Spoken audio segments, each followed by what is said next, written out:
जय हिंद दोस्तों। Active passive के कुछ वीडियो हुए थे और किसी कारणवश कुछ वीडियो बनाने में देरी हो गई, 2-3 दिन का गैप चला गया।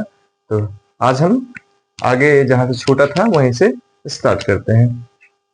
देखिए, पास्ट कंटिन्यूअस हम देखेंगे और इसी में जो है पास्ट कंटिन्यूअस के साथ साथ जो है परफेक्ट भी देख लेंगे। प्रेजेंट का परफेक्ट, पास्ट का परफेक्ट, इसी में शायद 1-2 रूल और देख लेंगे।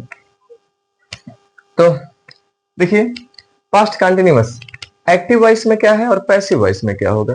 एक्टिव वॉइस में ये आपका लिखा गया एक्टिव वॉइस में जो नॉर्मली आप सेंटेंस पढ़ते हैं टेंस में, पास्ट कंटिन्यूअस टेंस, वही जो है आपका एक्टिव वॉइस है, बस उसमें ऑब्जेक्ट रहना चाहिए। और पैसिव वॉइस में हम ऑब्जेक्ट को सब्जेक्ट बनाएंगे, सब्जेक्ट को ऑब्जेक्ट बनाएंगे। तो देखिए, एक्टिव वॉइस है तो पैसिव वॉइस बनाने के लिए वाज वर्ग के साथ जो है कंटिन्यूअस में बीइंग का प्रयोग हो जाता है।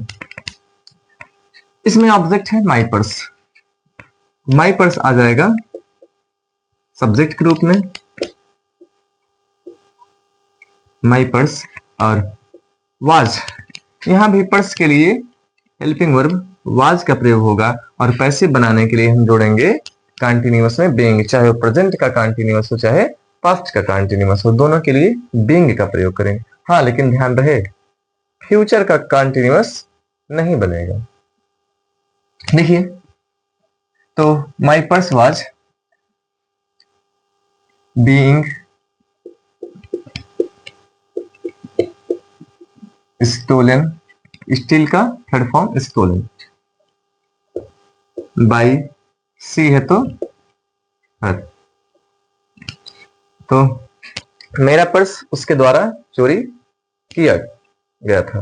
देखिए, he was not giving help, और यहाँ हेल्प ऑब्जेक्ट के रूप में आया है। हेल्प कभी वर्ब के रूप में भी आ सकता है और ऑब्जेक्ट के रूप में भी आ सकता है। तो हेल्प को हम आगे करेंगे, हेल्प और वाज, और जिसमें दो शब्द हैं हेल्पिंग वर्ब में, तो दोनों के बीच में जो हम नॉट का प्रयोग करेंगे। हेल्प वाज नॉट बीइंग, और गिव का हो जाएगा गिवन बाई, और ही का हो जाएगा him. Help was not being given by him.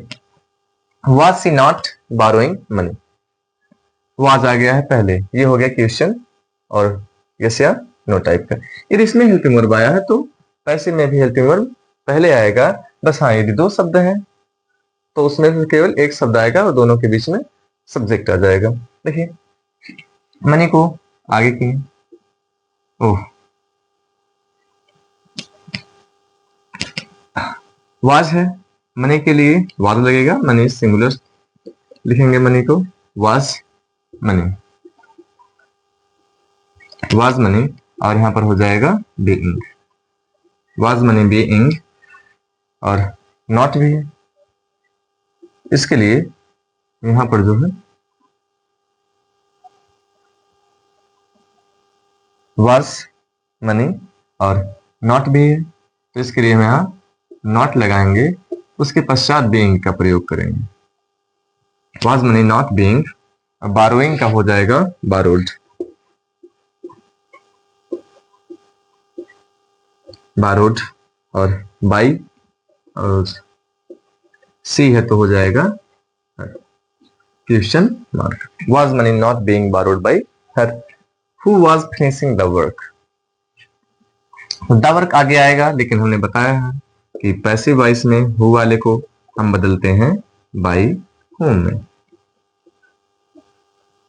देखिए, फ्यूशन में यहां हु की जगह होम भी दे सकता है, home was finishing the work, तब भी आप बाई होम में ही कन्वर्ट करेंगे। तो by home,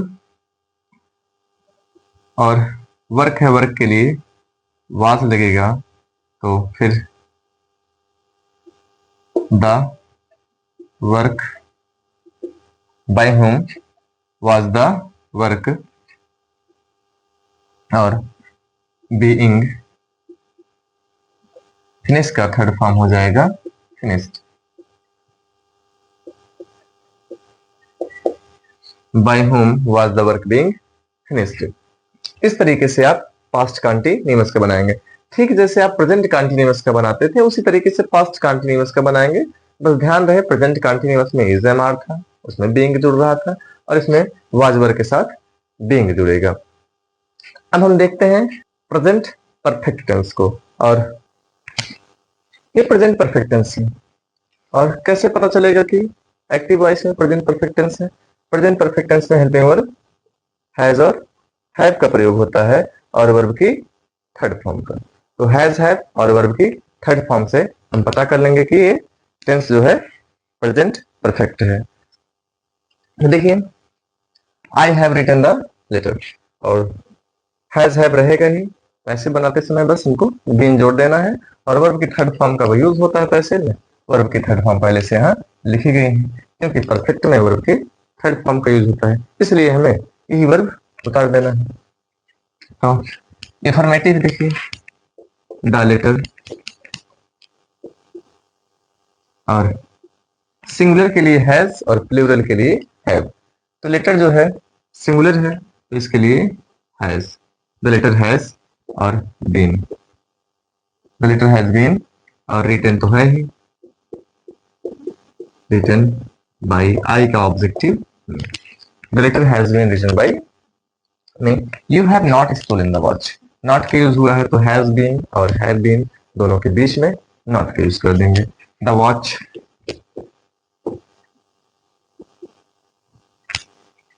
the watch, watch singular है इसलिए हैव नहीं बल्कि हैज का प्रयोग करेंगे। Has not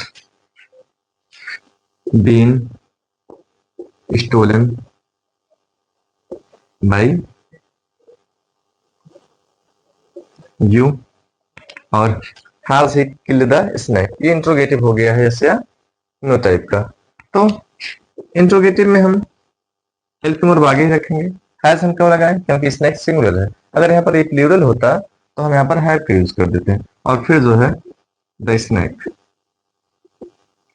has the snake और बीन किल्ड बाय का objective in question mark. Who has broken the glass, who has broken the glass, glass को कौन तोड़ा या कौन तोड़ दिया है? देखिए, हु को हम चेंज करते हैं बाय होम, बाय होम, और द ग्लास के लिए हैज लगेगा, सिंगुलर है। फिर इसके बीच में हम जो है सब्जेक्ट को यूज करेंगे, फिर लगाएंगे been. By whom has the glass been, और ब्रोकन तो है तो उसके लिए ब्रोकन ही रहने देंगे, और यहाँ पर क्वेश्चन मार्क का यूज कर देंगे। देखिए, I have written the letter has been written by me. You have not stolen the watch has not been stolen by you. Has he killed the snake, has the snake been killed by him. Who has broken the glass, by whom has the glass been broken. इसी तरीके से आप present perfect का भी बना लेंगे। एक ही video में आपका पास्ट कंटिन्यूअस और जो है प्रेजेंट परफेक्ट टेंस हो गए हैं, और आप जो है बाकी अपने इंग्लिश एक्सीलेंट बुक या कोई भी बुक हो आपके पास, आप उससे जो है प्रैक्टिस कर सकते हैं। यदि कुछ समझ में ना आए तो आप कमेंट बॉक्स में लिख भेजें। धन्यवाद।